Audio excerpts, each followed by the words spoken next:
cars. Attention all cars. Attention all Tuolumne County Sheriff cars. Broadcast number 55. A murder at the Tuttleton Schoolhouse. Suspect unknown. That is all.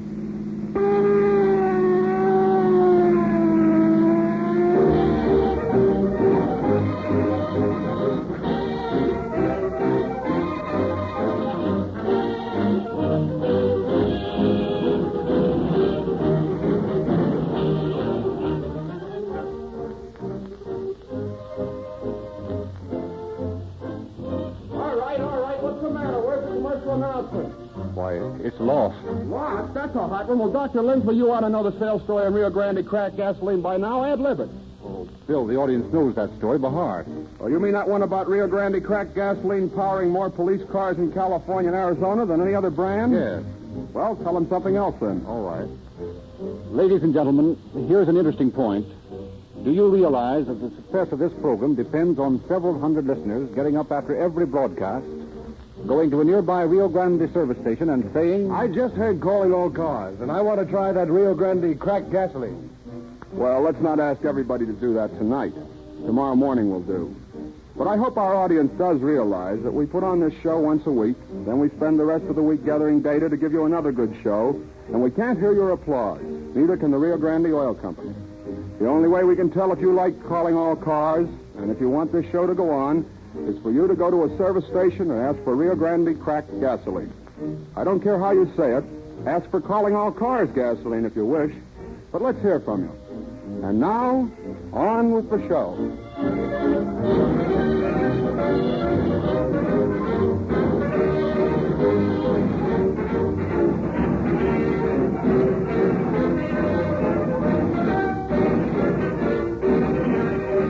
It is with great pleasure that we now introduce the man under whose direction the investigation of tonight's crime was conducted. Sheriff Jack H. Dombacher of Tuolumne County. Good evening. It is an honor to be permitted to speak to the largest radio audience in the West, the audience of Calling All Cars. I've listened with keen interest to the cases of those fine peace officers, Jim Davis, Bodie Wallman, John Black, and others which have already been broadcast. My work in policing a more rural territory naturally embraces problems different from those faced by the police chiefs of metropolitan communities. Though, because of less populous centers, our crime rate is lower, still it often happens that our crimes are more difficult to solve. Such was the case with the story you're about to hear tonight. The murderer, the last person one would logically suspect, had carefully planned and accomplished the crime, and would be free today had it not been for modern police science and the technical assistance of that eminent criminologist, Dr. E.O. Heinrich of the University of California. This is one of the most interesting cases I have ever worked on. I hope you enjoy it. Thank you.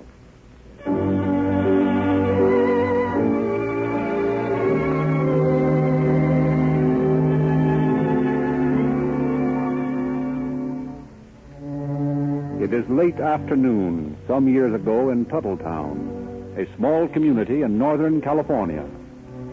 Hank Turner is sitting in his parlor, waiting for his son to return from work in the lumber mill.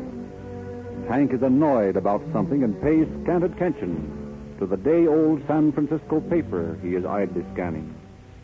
He hears footsteps and the knob turning in the door. That you, Herb? Yes, sir. Come in here. Coming. Well, what's in the paper today? Nothing. A letter come for you today. Oh, yeah? Where is it? There on the table. Well, that's Jim Dandy. Mind if I go up to my room and read it? Yes, I mind. Sit down, boy. I want to talk to you. What is it, Pap? That's the second letter that's come for you in 3 weeks. And both of them come from that there town in Texas. Well, what of it? That woman's still writing to you. Well, what if she is? We talked that all out, Herb. I ain't going to have you man up with some woman you hear from to one of them there matrimonial agencies. They only have the best people at that agency. Best people? How do you know? She sent me her picture. Told me all about herself. Yeah, and she told you she had a brat. She's been married afore. But she's divorced. Divorced. Yes, and God-fearing people don't get divorced. They stay married. Why, Pap, in New York and in Hollywood, lots of people get divorced. That ain't no sin. The church frowns on it. It ain't right. It ain't decent.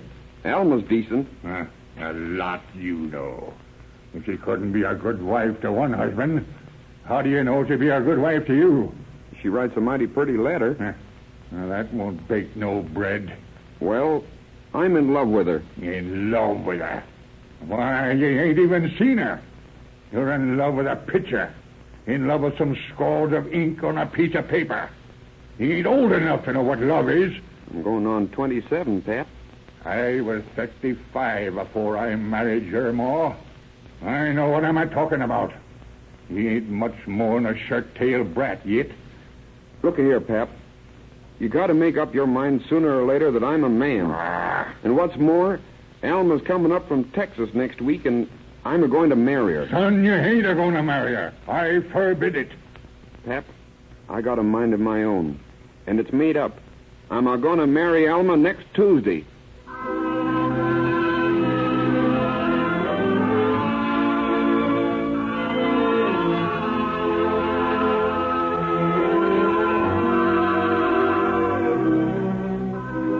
With the determination of a young man in love, Herb carries out his threat, meets his mail-order bride in San Francisco, journeys with her to Reno, where, reversing the usual procedure, he marries her on November 12th, 1927. 2 days later, Herb brings his bride and her young son back to Tuttletown for the parental blessing. Pap, this here's Alma. Pleased to meet you, Mr. Turner. Can I call you Paul? What? You see, Pap, we was married up to Reno yesterday. Married, eh? I thought I forbid it. Well, Pap, you know the saying is, love will find a way. And where be you figuring on living? Why, I thought as how we'd light here for a spell. You take a lot for granted, don't you, boy? I'm mighty willing, Paul Turner. I learned my keep doing the housework, and I can cook right well, I too. told you, boy, I wouldn't. Alma's awful willing, Pap. Why don't you let her stay? Well, I guess we could do with another hand around here. Your ma ain't got as much get up and go as she used to have. Then you give us your blessing, Pap? I ain't a saying as how I do. We'll see. What's that? Some little brat throwed a ball through the window. Hey, come back here. Come back, don't try to run away. Why, it's Joey. Oh, I'm sure he didn't mean it, Paul. Joey? Who's Joey? He's Alma's boy, Pap. And mine now. We brung him along. Oh, Alma's boy, eh? Brung the brat with you, did you? Well, if he spends any time around here, I'll take that sort of devilment out of him with a razor strap.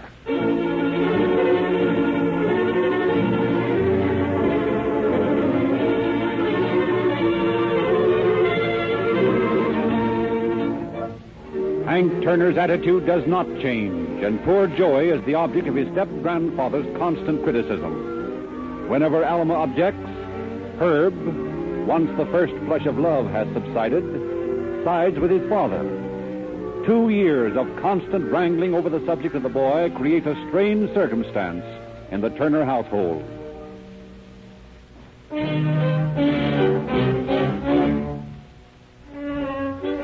On the night of the 26th of April, 1929, all Tuttletown is in a flurry of excitement. In the rough board schoolhouse, a dance is being held. From the cow ranches and from the gold camps, the countryside flocks to the social. And by 9 o'clock, the dance floor is filled with couples strutting through a Virginia reel to the music furnished by Hank Turner and his brother. Outside, Herb sulks in his car. What's the matter, Herb? Ain't you coming into the social? No. Don't feel like it. How come? Oh, me and the old woman had another battle. Ain't getting along so good, huh? Oh, I guess we get along as well as the next one. I reckon all women are alike. Yeah, you know how it is, Herb. We can't get along with them, and we can't get along without them. Well, see you later, Herb. Good evening, Mrs. Turner. Well, Herbert, are you going to sit out here all evening? I told you I didn't want to come to this monkey shine. It looks mighty funny when a woman's husband won't come in and dance with her. I can't dance, and you know it. Well, you'll catch cold sitting out here. And I brought you some coffee. That'll warm you up. Thanks. How late are you going to stay? As late as I want to. Well, Mrs. Turner, you feel like joining the dance? Oh, yes, thank you, Mr. Johnson. Suppose we do take a turn or two.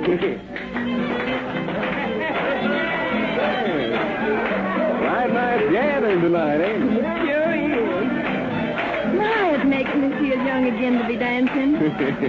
Young again. I shucks, Mrs. Turner. You're feeling chicken. Mr. Johnson. Sure thing.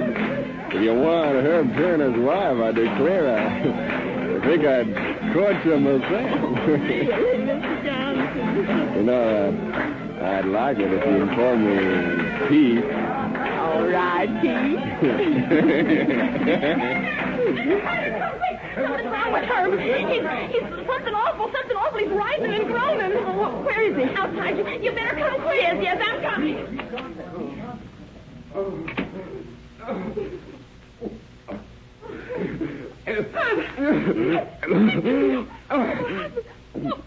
Say somebody do something. Call a doctor, please. Oh.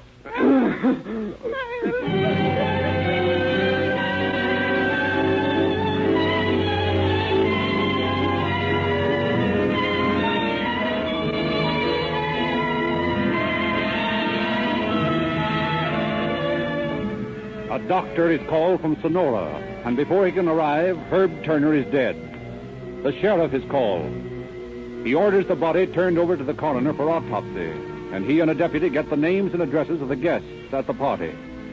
The next morning, Sheriff Dombacher and a deputy are seated in the sheriff's office discussing the case as they await the findings of the coroner.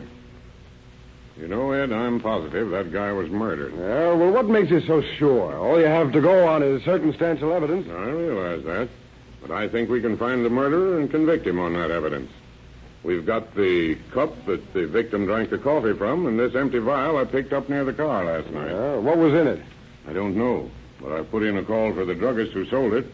I'm expecting him up here, and I've asked him to bring his poison register. Poison register? You think Turner was poisoned? Yes. Come in. I'm Edward Swallow. You sent for me? Yes, Mr. Swallow. Sit down, please. You brought your record of poison sales?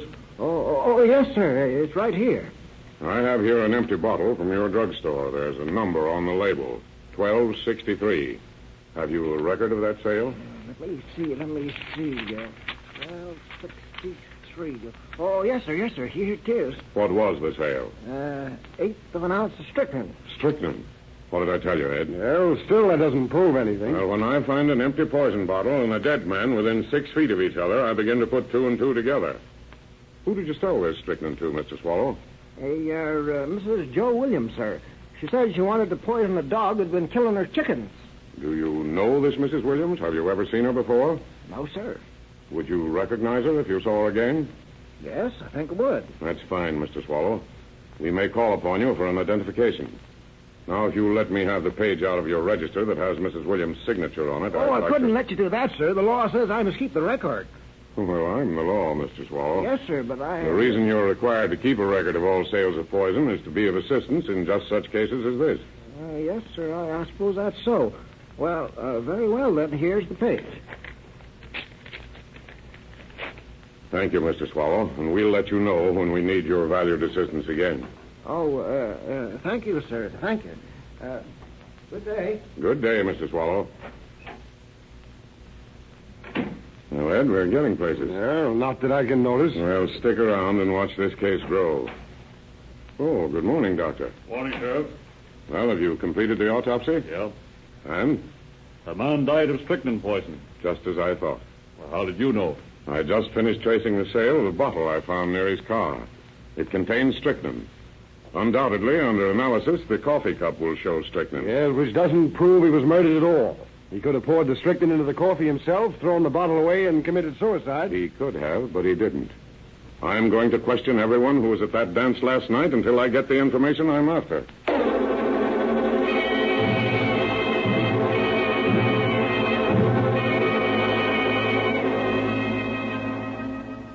Painstakingly, Sheriff Dombacher questions the guests who had attended the Tuttletown dance. He learns from witnesses that Alma Turner had carried the fatal cup of coffee to her husband. He learns that at least one person saw her stirring the cup in a dark corner. Then he interviews a Mrs. Ruby Carter. Mrs. Carter, you were at the dance the other night? Yes, sir. I understand that Mrs. Turner took a cup of coffee out to her husband shortly before his death. Is that right? I believe she did. Did you see her carry the cup out to him? Well, not exactly. But I was sitting near the door talking to some friends, and Mrs. Turner came by with a cup of coffee in her hand. Someone bumped her, and she spilled some. Some of the coffee on your dress? Yes. Well, it wasn't her fault, really. But I couldn't help feeling put out about it. The dress is ruined. Have you got it here? Why, yes, in the cupboard. Do you mind showing it to me? No, of course not. I don't see what you want to look at it for. Well, I've got my reasons, Mrs. Carter. Well, just a minute. I'll fetch it.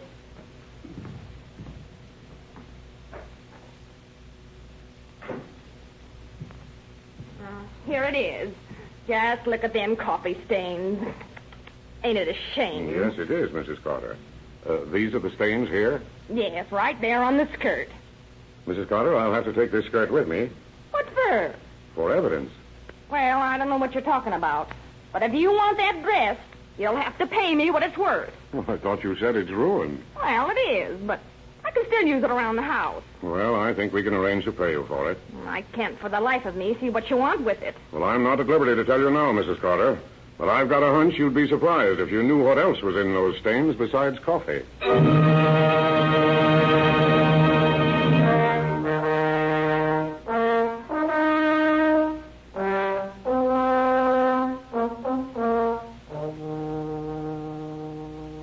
Sheriff Dombacher turns over the evidence he has collected to C.H. Grayson, District Attorney of Tuolumne County.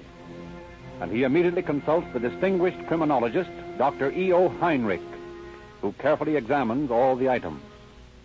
Several days go by, and then Dr. Heinrich makes his report to Mr. Grayson. Well, Dr. Heinrich, what's the verdict? The sheriff's hunch was correct. We'll begin at the beginning. First, I examined the poison register from the Tuolumne drugstore. I found the handwriting of the signature, Mrs. Joe Williams, to be similar to the examples of the handwriting of Mrs. Herbert Turner submitted to me. Similar, Doctor. But are they identical? In my opinion, they are. If necessary, I am prepared to demonstrate their identity by the customary methods of photomicrographic enlargement. That's fine. Now, how about the coffee cup? In the cup, I found a residue. On the outside of the cup, I found stains. Both residue and stains contained evaporated coffee, milk, and strychnine. Enough strychnine to cause death? More than enough. Of course, it could have been suicide. I personally doubt that. Why? Do you remember how I examined the car in which Turner met his death? Yes, I remember you threw a reflection of sunlight against the fenders and body. Right. I noticed in the strong reflected light some stains of foreign substance. Yes? I analyzed those stains. They contained original undissolved crystals of strychnine. They were deposited in such a position on the door and fender of the car that they could only be deposited in the act of spilling the coffee, not as a result of coughing or spewing the liquid, as the victim might have done himself. Then you conclude... that the polluted coffee was given to him. I have further reason to believe that. And what is that? I have analyzed the coffee stains on the red silk dress sent to me. And what did you find? The stains on that dress were caused by the coffee spilled by Mrs. Turner, weren't they? So we understand. Those stains contained strychnine. Then Mrs. Turner placed the strychnine in the coffee, carried it out to her husband, and served him the poisonous drink? It would appear so from the evidence, although it's all circumstantial. Then Sheriff Dombacher's hunch was correct.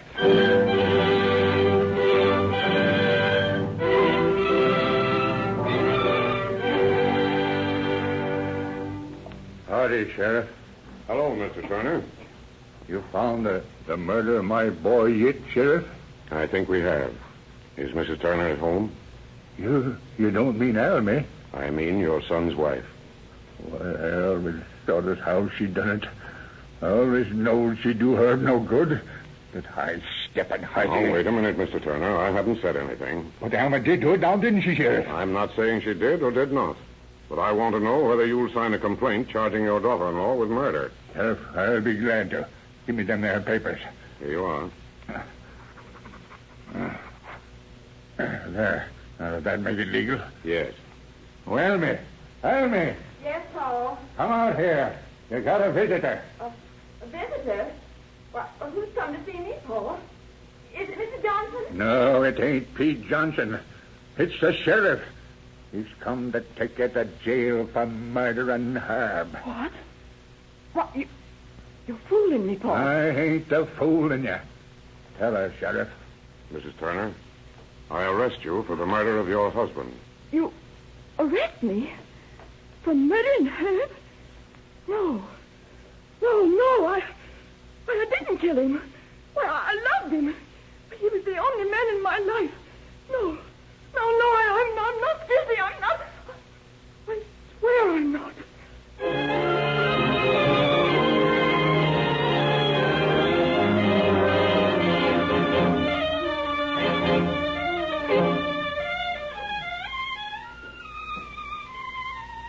On May 14th, 1929, less than a month after the fatal Tuttletown dance, Alma Turner comes up for preliminary hearing in the town of Columbia in Tuolumne County. The courtroom is so crowded with curious town folks and ranchers from the surrounding country that the trial is adjourned to an open-air dance floor in the town square. Here, amid a pastoral scene, while calm spring sunshine filters through lazily waving tree branches, while sparrows twitter and meadowlarks sing, a woman goes on trial for her life. District Attorney Grayson presents his damning evidence item by item. After examination of the attending physician and the coroner, he calls Mr. Swallow to the stand. Now, what is your name, please? Edward Swallow. And where do you reside? Tuolumne, sir. What is your occupation? Pharmacist. On the 26th of April, did you have occasion to sell any poison of such a nature that would require the signature of the purchaser? Yes, I did. To whom was the sale made? A person assigned the name Mrs. Joe Williams. What kind of poison was purchased? Strychnine, sir. Had you ever seen this Mrs. Joe Williams before? No, I hadn't. Was the signature of Mrs. Joe Williams attached to the record in your presence? Yes, it was. Will the defendant please stand up? Thank you. Mr. Swallow, is the lady who is now standing the same person who made the poison purchase that day? I believe it is. But are you positive? Yes, I am. Thank you, Mr. Swallow. Your witness. Mr. Swallow, I have heard you testify that you are positive the defendant purchased strychnine from you and signed her name as Mrs. Joe Williams. How are you positive? I'm waiting for your answer. I can't answer that. Just you and the purchaser were in the store at the time the poison was purchased. Yes, sir. Now, you cannot tell me the reason why you so positively identified this woman. No, I can't. What was the color of her hair? Tell me quickly without looking. It was brown. Yes, the defendant's hair is brown. But, Mr. Swallow, have you any idea how many other women in the world have brown hair? Have you any idea, Mr. Swallow, how many shades of hair coloration are referred to as brown? Why, no, I haven't. Then how can you be so positive in this identification you've made? Well, I got a small store, and I don't sell poison every day. I remember the people I sell it to. And you are positive that this is the same woman? Yes, I am. That is all. Your Honor, I submit to the court at this time that there is sufficient evidence in my mind to bind the defendant over to trial in the Superior Court, and I will ask that she be held to answer for trial in the Superior Court. Has the attorney for the defense any remarks? We have no evidence to offer, Your Honor. However, I might say at this time, if the court please, the defendant has not been informed of her rights. Neither has she been charged with anything in this court that I know of. I have not seen any indictment or any complaint or anything at all. Your Honor, if my worthy colleague has not seen a complaint, then he has not looked for it. The record is here for him to scan if he wishes to examine it. I feel that the prosecution has shown just and sufficient reason why the defendant should be bound over to the Superior Court for a trial on charge of murder. In view of the testimony just heard, it appears to me that the offense of murder has been committed, and that there is sufficient cause to believe that the defendant, Alma Turner, is guilty thereof. Therefore, I order that she be held to answer the same and that she be committed to the sheriff of the county of Tuolumne to await trial on the charge of murder.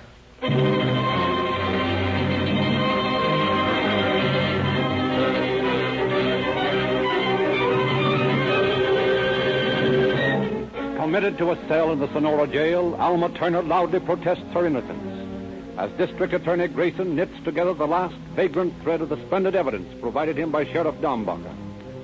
Then the District Attorney holds a brief conference with the attorney for the defense. Well, I don't know what defense you plan for your client, but I can assure you that whatever it is, we'll beat you in court. What makes you so certain? I'm so certain that I don't mind telling you some of the points you'll prove before the jury. What are they? Well, you already know we can prove that Mrs. Turner purchased the strychnine. Furthermore, we'll prove that she placed the strychnine in Mr. Turner's coffee, that she carried the coffee cup from the schoolhouse out to the car, that she herself gave the coffee to Turner and in so doing spilt some of it on the car. I'm still not convinced that you can prove all those things. May I inform you that this is not guesswork, that every fact I've stated we will prove on the sworn reports of the findings of Dr. Heinrich on the evidence we've procured. In that case, I had better consult my client. Yes, I think you had.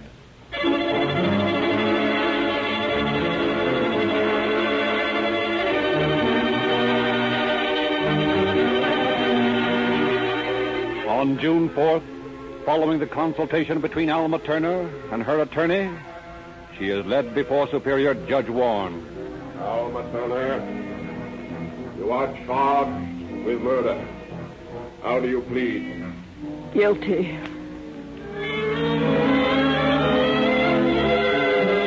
And 5 days later, in spite of her last-minute plea that she had entered a suicide pact with her husband, Alma Turner, pale, frightened-looking, young and small, faces Judge Warren again. Solemnly, he pronounces sentence. Court believes that the defendant, Alma Turner, should be required to suffer the full penalty of imprisonment for life. And the court recommends to the Board of Prison Directors and also to the Governor of California that if application for parole or pardon is ever made, that it be denied. The court, believing that this was a cold-blooded, premeditated murder.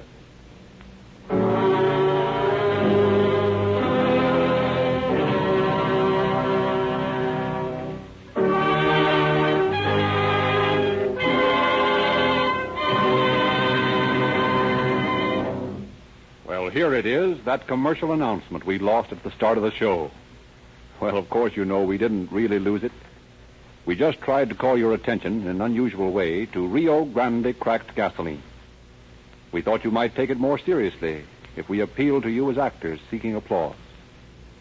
We never know whether you like calling all cars or not unless you go into a Rio Grande service station and tell the dealer that you heard the show. Give him your criticisms or suggestions. He will pass them on to the Rio Grande representative, and Rio Grande will tell us. And while you're in the station, fill up with Rio Grande cracked gasoline, a tank full of police car performance.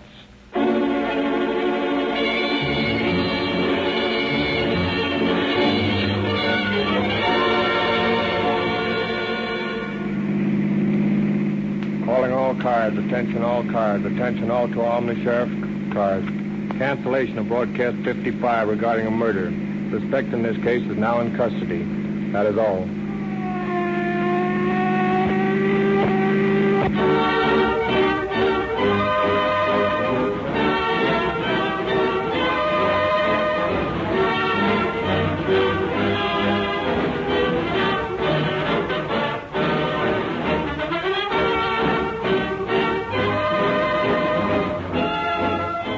Calling All Cars is written and produced by William N. Robson.